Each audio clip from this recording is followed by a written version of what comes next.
আলহামদুলিল্লাহ রবিল আলমিন। লোকসমাজে ঘৃণিত ব্যক্তি সম্বন্ধে আজকে আমরা জানবো ইনশাআল্লাহ। হজরত মিকদাদ রাদিয়াল্লাহু আনহু থেকে বর্ণিত, রাসূল সাল্লাল্লাহু আলাইহি সাল্লাম বলেছেন, তোমরা যখন প্রশংসাকারী বা চাটুকারদের দেখবে তখন তাদের মুখে মাটি নিক্ষেপ করবে, মানে আপনার সামনে সামনে প্রশংসা করে এবং আপনার খুব সুনাম করে। এই হাদিসটা মুসলিম বর্ণনা করেছেন। মর্মার্থ, চাটুকার সর্বাবস্থায় ঘৃণিত।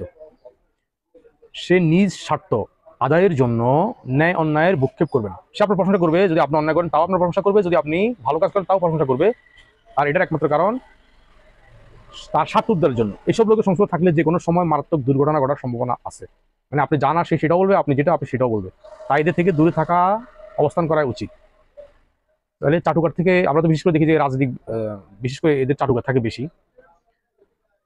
আর চাটুকারদের কারণে অনেক অনেক ধ্বংস হয়ে গেছে অলরেডি, তাদের মুখ বন্ধ না করার কারণে। আচ্ছা, আরেকটা হাদিস প্রশংসার ক্ষেত্রে করণীয়